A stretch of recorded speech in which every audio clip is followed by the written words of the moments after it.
Hi, this is a collaboration with Kat Bowser, fantasy therapist. She came up with an idea to do a series of videos on magic systems and invited some author-tubers to collaborate and contribute to her project.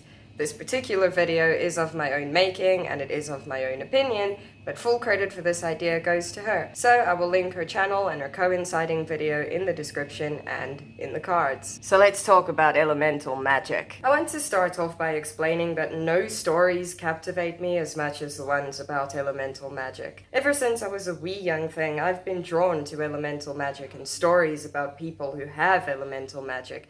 But what's fascinating is that the stories that feature most prominently in my love for this style of magic or the style of storytelling mostly seem to be TV shows and not books. I'm talking about things like Captain Planet, The Mystic Knights of Tir na Nog, Witch, or even some elements of Pokemon or Power Rangers or Yu-Gi-Oh! And of course, my ultimate favorite story of all the stories, Avatar: The Last Airbender, which in turn went on to inspire my own story, the Disincarnate series. Also, I just want to add here that Legend of Korra can go and fuck itself. There are also traces of the foundations of elemental magic in stories that don't really have to do with them. For example, the Hogwarts houses in Harry Potter, or the factions in Divergent. Yes, these things have absolutely nothing to do with the individual elements or elemental magic, but they are divided and separate components of a much larger whole, each one represented by its own individual things. The four houses of Hogwarts, Gryffindor, Ravenclaw, Hufflepuff, and Slytherin, make up the school. The five factions in Divergent, Dauntless, Amity, Candor, Erudite, and Abnegation,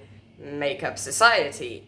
And that's pretty much how the elements work. But to fully explain how elemental magic works, or how elemental magic should work, I first have to explain what the elements are. If I'm not mistaken, the idea of the elements comes from an ancient and wildly incorrect belief that everything in our world was made of and could therefore be broken down into one of four fundamental substances: fire, water, earth, or air. Now, of course, there are variations in what those elements actually are. For example, sometimes air is listed as wind or sky, and sometimes earth is listed as ground or rock or grass or dirt or nature, what have you. Later, the idea of a fifth element came into play, but there is a lot of debate as to what the fifth element actually is. It seems that the most popular representation of the fifth element is that it's either the combined forces of the other four elements, or it's the glue that holds them together, likely some unseen or intangible force like light or heart or soul or spirit or the power of friendship. So taking this idea of the elements, of those fundamentals, it makes sense that elemental magic would be the ability to somehow either create, manipulate, control, or otherwise alter or wield these forces, these elements, usually by nothing more than sheer force of will. But how exactly does elemental magic work? Honestly, your elemental magic system could be whatever you want it to be, so long as somehow, some way, in some shape or form, the magic itself ties back to those basic elements. The most common representations of elemental magic, at least in my life, are either there is one person who is the master of all the elements, as we see in Avatar: The Last Airbender, or your heroes have an element that is designated to them, and they become the fighter, the champion for that element. But it doesn't have to end there. In fantasy, the elements can be summoned, they can manifest as creatures, they can be used to charge or power tools or amulets or weapons, or they could only be controlled using tools or amulets or weapons. They could even form the basis of spellcraft or energy work, because if you really think about it here on Earth, there are some pagan religions that do that.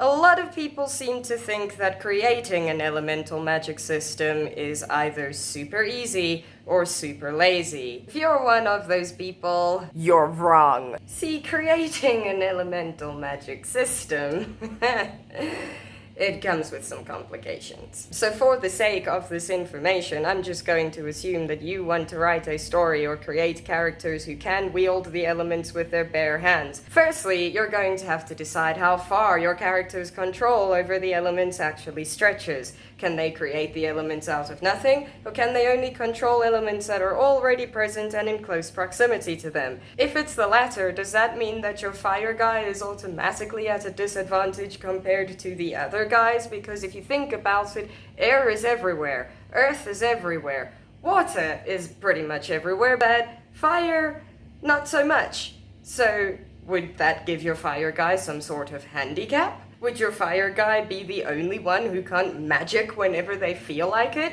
If so, why? Also in line with control, how unrecognizable would the element itself have to be before your character loses control over it? For example, can your earth guy manipulate plastic? Because if you really think about it, plastic comes from oil, and oil comes from the earth, so technically your earth guy should have control over oil and therefore plastic, but at which point in time does it stop being a natural substance that your guy can control? And what about when the elements overlap? Would smoke be something that your fire guy can control, or something that your air guy can control? Or what about steam? Or what about mud? Would mud belong to your earth guy or your water guy? Would they both be able to control it, or would they only be able to control the pieces of their elements that are in the mud? Or how about light? Fire is light. So if you have light as a fifth element, would your light guy be able to control fire?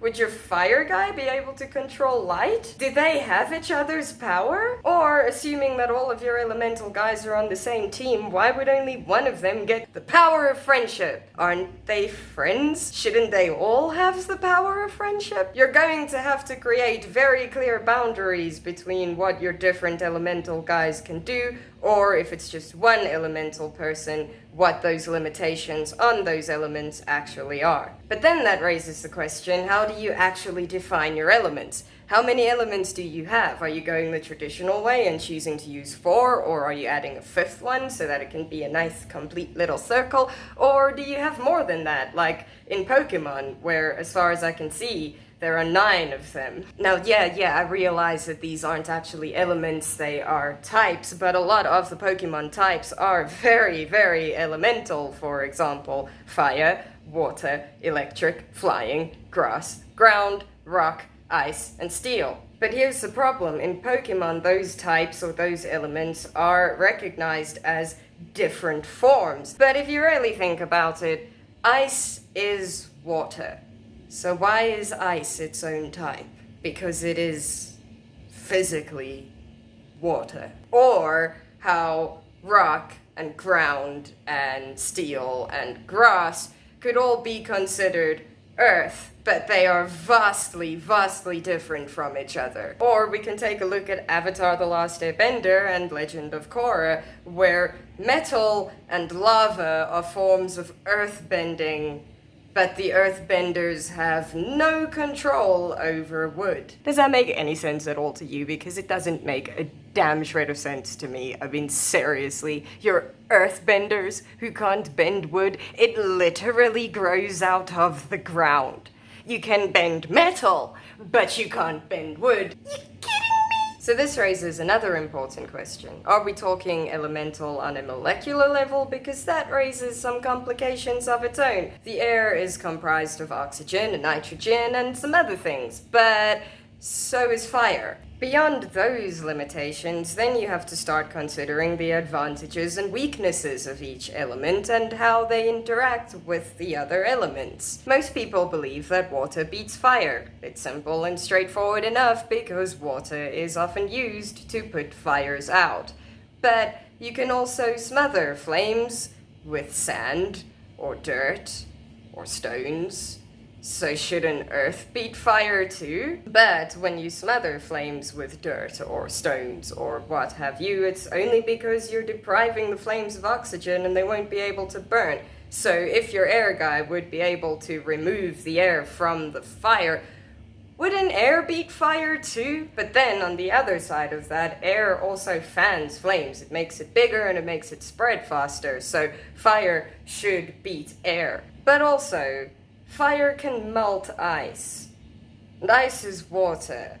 So shouldn't fire beat water then? You also have to think about the consequences of your elemental magic. For example, if your water guy causes a tidal wave, would they be able to fix the mess that they've created, or would the planet have to restore itself? Once that element is created, can they get it to disappear afterwards? Can they will it away? Can they put it back in place? Are you going the Patrick Rothfuss route where magic is an exchange of energy? Or is it literally just that these people can create and control the elements whichever way they damn well please because they're the masters of it? There are so many questions. So what then makes a good elemental magic system or story? I'm not going to pretend to be any form of expert on this, and I'm not listing these things as advice or instructions on how to work on or write your story. These are just my opinions and the things that I like in elemental magic. I personally prefer it when the elemental guys fight on the same side. It works really well as conflict when they don't, for example in Avatar: The Last Airbender with the Fire Nation running around dominating the rest of the earth. But I much prefer it when the elements work as a team. The power of friendship. It also strengthens the idea that the elements are individual components of something much bigger and complete, and it's just nice and balanced when they all work together. I also prefer it when control over the elements is a rare, special, or sacred ability. I also think it's important for your elemental magic system to retain some sort of common sense or logic. I think the more abilities that you can pack under each element, the better and more sophisticated your magic system will be. Most importantly, I think that it is of vital importance that you create your elements to be equal in strength and equal in power. I'm gonna get to the cliches in a second, but there seems to be a trend where fire is the most destructive element, and I'm just here like, have you seen earthquakes? Have you seen tidal waves? Have you seen tornadoes? I honestly believe that each element is equally destructive, but I think that this idea that fire is somehow the worst of it came from the fact that fire is largely unpredictable. But again, have you seen earthquakes? Have you seen tornadoes? Have you seen tidal waves? Speaking of which, I am of the standing that elemental magic or elemental magic systems are one of the few systems where you're allowed your cliches and your tropes, because if you stray too far from them, your story won't really be elemental. You do kind of have to follow the nature of each element. For example, it's one thing to have colorful fire. It's a completely different thing to have fire that doesn't burn. But speaking of the tropes, fire doesn't always have to be unpredictable and reckless, and your fire guy doesn't have to be angry all the time. He doesn't have to fuel his fire with rage. Your air guy doesn't have to be the defensive hippie who is non-violent and passive and kind of sort of useless in battle. Your water guy doesn't have to be versatile, and your earth guy doesn't have to be strong and stable or a really nurturing woman. Those are tropes and cliches that you don't have to add to your elemental story. But I have to say that I am guilty of some of these cliches and tropes. And that leads me into the last section of this video, in which I'm going to tell you about my elemental characters. So in the Disincarnate's world, magic abounds, and it's out in the open, and it's not really anything special. But of those magicians, there are only 4 of them who can control the elements, and because I was 16 and did not have the creativity to think of anything better than this, they are called the Elemental Warriors. I also introduced the idea of a 5th element, kind of sort of in the background, in the form of electricity, and one character who can control, create, or manipulate it. But he is not an elemental warrior. He does, however, function as the guide for the warriors, hence the glue that holds the other 4 together. The power of friendship. As for the warriors themselves, my fire warrior is an asshole because he's a psychopath. He's not angry because he fuels his fire with rage. He's angry because he only has half a soul. My water warrior is withdrawn and obnoxiously anxious, to the point where he is basically afraid of himself. He can barely talk, and he cannot wield his element to its full extent because he's too scared to. Also, Because of his nerves and his anxiety, he is insufferable and nobody really likes him. Except for me, I love him. The Earth Warrior is wildly arrogant, but also viciously stupid. Like, he pretty, but he dumb. He is irresponsible and reckless and hopelessly immature. And as for my Air Warrior, he is mean-spirited and has a violent temper. I wrote him that way specifically to contradict this idea that air is the most defensive element. I deliberately wrote these guys to be somewhat flawed and imperfect and unpleasant and in a lot of ways incompetent as well. I also made it so that they each have the same weaknesses. One of the rules in the Disincarnate series is that if any of them are ever consumed by their own elements, their souls will be destroyed.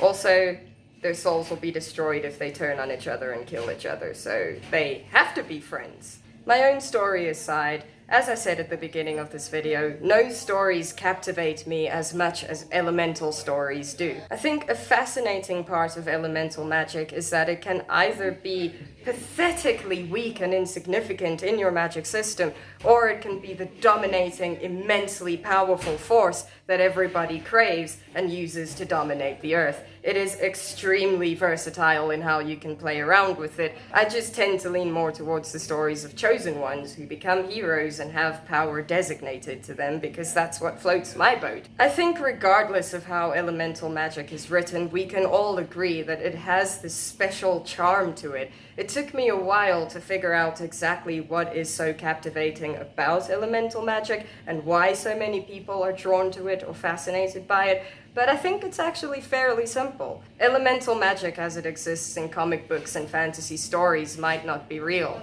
but the elements are. And we can observe them with our very own eyes. We can feel the burn of fire, we can feel the wind in our hair, we can lie down on the grass and enjoy the earth, and we can feel the refreshing coolness of water. The elements are a part of our world, and I think that that is why they are so special when it comes to fantasy. Writing elemental magic isn't easy, or at least it's not as easy as it seems or as it's made out to be. But what is cool about it is that the system already has the foundations for you to work with, which lines up perfectly, because they're the elements. Let me know in the comments which elemental stories or which elemental magic systems are your ultimate favorite. On that note, I'm just going to shut up. That was fun. I will see you sometime soon.